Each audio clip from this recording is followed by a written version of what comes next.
यदा यदा हि धर्मस्य ग्लानिर्भवति भारत अभ्युत्थानम् अधर्मस्य तदात्मानं सृजन्तम्। हेलो एंड नमस्कार, मैं हूं प्रदीप और आप सभी का फिर से स्वागत करता हूं द ओरिजिनल ज्ञान चैनल में। दोस्तों, आज हम जानने वाले हैं दुनिया के सबसे बड़े मोटिवेशन श्रीमद् भगवद गीता की कुछ इंपॉर्टेंस बातें, कुछ ऐसी बेसिक इंफॉर्मेशन जो हमें भारतीय होने के नाते पता ही होनी चाहिए। कई बार मैंने पब्लिक में पर्सनली जाके ये सवाल किए हैं कि हमारे धर्म ग्रंथ कितने हैं, कौन से हैं, वो कब लिखे गए थे, वो किसने लिखे हैं और उसके लिखने के पीछे का रीजन क्या है।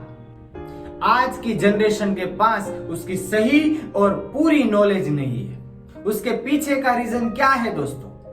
रीजन यह है कि आज किसी के पास टाइम ही नहीं है। फालतू चीजों के लिए तो बहुत सारा टाइम है, लेकिन ऐसी चीजों के लिए टाइम नहीं है। आजकल ऐसा कहा जाता है कि वेस्टर्न कल्चर को फॉलो करने का जमाना है। आज हमारी ही जनरेशन हमारी संस्कृति से डाइवर्ट हो रही है।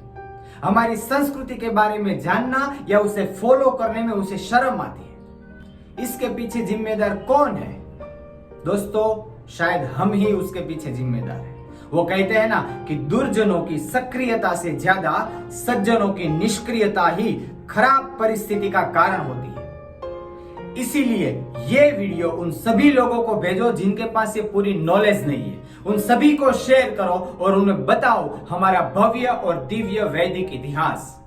हम सबको ये मालूम होना चाहिए कि ये धरती पर सबसे पुरातन और सबसे श्रेष्ठ जो ग्रंथ है वो हमारे हैं, और तभी हम सभी को हमारे वैदिक संस्कृति पर गर्व महसूस होगा। और हाँ दोस्तों, आप भी ये वीडियो पूरा देखना, अंत तक देखना। क्या पता आज जो हम बात करने वाले हैं उसकी पूरी नॉलेज आपके पास भी नहीं है, या है तो थोड़ी कम है। इसीलिए वीडियो को अंत तक देखना। और आपने अभी इस चैनल को सब्सक्राइब नहीं किया है तो सबसे पहले वो कर दो, ताकि जब भी मैं वीडियो डालूं आपके पास वो तुरंत मिल जाए। तो दोस्तों शुरू करते हैं। गीता जी को श्रीमद् भगवद गीता क्यों कहा जाता है? दोस्तों, श्री एक संज्ञा है, संस्कृत का शब्द है, उसका मतलब होता है धन, और श्रीमद् का मतलब है धन मद। ऐसी संपत्ति जिसके ऊपर हमें गर्व हो, इसका मतलब ऐसा होता है। भगवत का मतलब है भगवान और गीता का मतलब है गीत या कविता। ऐसे में श्रीमद् भगवद गीता यानी भगवान का गीत, जो ज्ञान रूपी खजाने से भरपूर है, और इसी की वजह से हमें उन पर गर्व है। गीता जी सबसे पहले किसने, किसको, कब, कहां और क्यों कही थी? दोस्तों, महाभारत के युद्ध के समय, महाभारत का युद्ध यानी दुनिया का सबसे बड़ा वॉर, भगवान श्री कृष्ण कहते हैं कि ऐसा युद्ध ना तो कभी हुआ है और ना तो कभी होगा। ऐसे युद्ध का सबसे शक्तिशाली, सबसे महाबाहु धनुर्धर जो योद्धा है अर्जुन, वो ये युद्ध करने से मना कर देता है। तभी भगवान श्री कृष्ण उसे ज्ञान और कर्म और धर्म के बारे में उसे अवगत कराते हैं और उसका मोह नष्ट होता है। इसी कहते हैं श्रीमद् भगवद गीता। यही है श्रीमद् भगवद गीता। दोस्तों, या यूं कहे कि श्री कृष्ण और अर्जुन का संवाद यानी श्रीमद् भगवद गीता। महाभारत का युद्ध कुरुक्षेत्र की भूमि पर लड़ा गया था। कुरुक्षेत्र यानी कुरु राजा की भूमि। कुरु राजा को ब्रह्मा जी से वरदान था कि इस भूमि पर कोई भी व्यक्ति मरेगा वो वीर गति को प्राप्त करेगा। इसीलिए ये दोनों पक्षों से चुनी गई भूमि थी युद्ध के लिए। महाभारत का युद्ध आज से लगभग 5000 साल पहले हुआ था।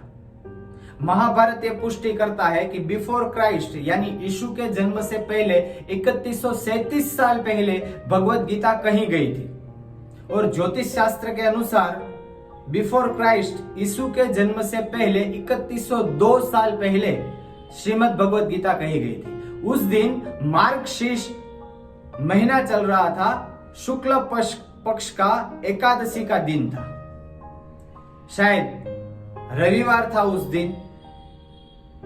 और यही समय, यही काल कलयुग का प्रारंभ भी माना जाता है। गीता जी का आलेखन किसने किया है? गीता जी का आलेखन महर्षि वेदव्यास जी ने किया है। ऐसा कहते हैं कि महर्षि वेदव्यास जी बोलते गए और भगवान गणपति जी उसको लिखते गए। महर्षि वेदव्यास को भारत के आध्यात्मिकता के पिता माना जाता है। महर्षि वेदव्यास ने वेद सूत्रम और 4 वेद ऋग्वेद, यजुर्वेद, अथर्ववेद और सामवेद और महान ग्रंथ महाभारत हमें दिया है। महर्षि वेदव्यास के माता का नाम सत्यवती और पिता का नाम पराशर था। महर्षि वेदव्यास न केवल महाभारत के रचयिता है बल्कि उनके साक्षी भी है। महाभारत में गीता का स्थान कहाँ है? महाभारत में कुल 18 पर्व है और उसमें भीष्म पर्व में भगवत गीता जी कही गई। भीष्म पर्व में कुल 4 उपपर्व भी है और उसमें तीसरा उपपर्व यानी श्रीमद् भगवत गीता। भगवत गीता में कुल कितने अध्याय है, कितने श्लोक है और किसने कितने श्लोक कहे हैं? गीता जी में कुल 18 अध्याय है, 700 श्लोक है और उनमें से 574 श्लोक भगवान श्री कृष्ण ने कहे, 84 श्लोक अर्जुन ने कहे, 41 श्लोक संजय ने कहे हैं और 1 श्लोक धृतराष्ट्र ने कहा है। ऐसे कुल मिला के 700 श्लोक है और सभी श्लोक एक दूसरे से कनेक्टेड है, सभी अध्याय एक दूसरे से कनेक्टेड है। भगवान श्री कृष्ण ने गीता जी में 3 बातों पर सबसे ज्यादा बात की है, वो है ज्ञान योग, कर्म योग और भक्ति योग। गीता जी किस रूप में कही गई है? गीता जी एक काव्य के रूप में कही गई है और इस गीत में, इस काव्य में अनुष्टुप छंद का प्रयोग किया गया है। अनुष्टुप छंद में कुल एक श्लोक में कुल 32 अक्षर होते हैं और गीता जी का लेखन लौकिक संस्कृत भाषा में किया गया है, यानी ये संस्कृत भाषा में कही गई है। गीता जी से प्रभावित होने वाले भारतीय एवं इंटरनेशनल फिलोसोफर कौन है और उसका गीता जी को लेकर क्या मानना है? दोस्तों, गीता जी का अभ्यास करने वाला हर कोई गीता जी से प्रभावित होता है, इसमें कोई शक ही नहीं है। लेकिन आज यहाँ हम बात करने वाले हैं उन लोगों की जिन्होंने गीता जी को अपने जीवन में अप्लाई करके अब पूरा इतिहास बदल दिया।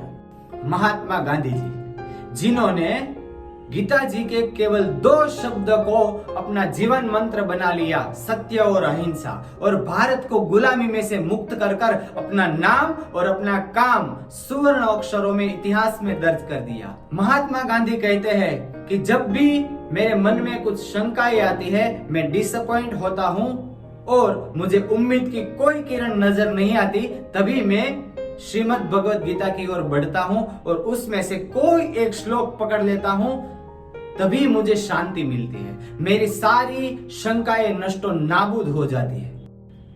पांडुरंग शास्त्री आठवले, जिन्होंने गीता को अपने जीवन में साकार करके स्वाध्याय परिवार के नाम की एक ऐसी फौज तैयार कर दी जो गीता जी के हर शब्द को अपने जीवन में लाने की 100% प्रयत्न करती है। और आज विश्व के कोने कोने में उसके सोल्जर्स हैं जो गीता जी का विचार और भगवान का प्यार लेकर हर घर तक जाती है। पांडुरंग शास्त्री युवाओं के प्रेरणा स्रोत है। वो युवाओं को कहते हैं, अरे युवाओं क्यों शर्माओ, गीता गाओ, मौज बनाओ।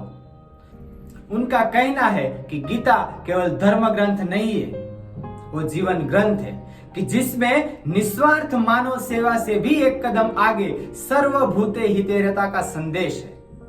गीता धर्म को ही पूरे विश्व को स्वीकारना पड़ेगा, फिर चाहे उसे नया वस्त्र पहनाकर विश्व के सामने क्यों न पेश किया जाए, लेकिन वो नए वस्त्र के नीचे जो मूल तत्व है वो गीता ही होगी। अल्बर्ट आइंस्टाइन दुनिया के सबसे बड़े साइंटिस्ट कि जिन्होंने theory of relativity and quantum mechanics ऐसे 2 स्तंभ दिए और उसी से मॉडर्न फिजिक्स का जन्म हुआ। अल्बर्ट आइंस्टाइन ने साबित कर दिया कि हर छोटे पार्टिकल्स के अंदर एनर्जी है, यानी कण कण में शक्ति है। लेकिन जब भी आइंस्टाइन ने गीता पढ़ी तो उसे पता चला कि मेरी शोध करने से पहले ये गीता में कहा गया है ये गीता में लिखा गया है। और वो ये कहते हैं कि अगर मुझे युवावस्था में गीता जी मिली होती तो मेरा जीवन ही कुछ और होता। अभय चरण रविंद्र भक्ति वेदांत स्वामी Prabhupada ji, the messenger of Chaitanya Mahaprabhu और गौड़ीय वैष्णव के गुरु, जिन्होंने 1966 में इस्कॉन की स्थापना कर पूरी दुनिया को हरे कृष्णा हरे राम के नाम पर झूमने के लिए मजबूर कर दिया। वो कहते हैं कि गीता जी केवल मानसिक पीड़ा से दूर होने के लिए नहीं है, बल्कि जीवन के हर महत्व के क्षण में गीता जी उतनी ही उपयोगी है। जी हाँ दोस्तों, ऐसे बहुत से लोग हैं जिन्होंने गीता जी के ऊपर बहुत कुछ बोला है और लिखा भी है, और ऐसी ही बातों से हमें गर्व महसूस होता है। दोस्तों, क्या आपको भी ऐसा लगता है? तो मुझे कमेंट करके जरूर बताना। और आज की वीडियो आपको अच्छी लगी हो तो लाइक भी कर देना, ताकि मेरा जुस्सा बना रहे और ऐसे ही वीडियो मैं आपके लिए बनाता रहूं। तो मिलते हैं अगले वीडियो के अंदर, तब तक के लिए जय श्री कृष्ण।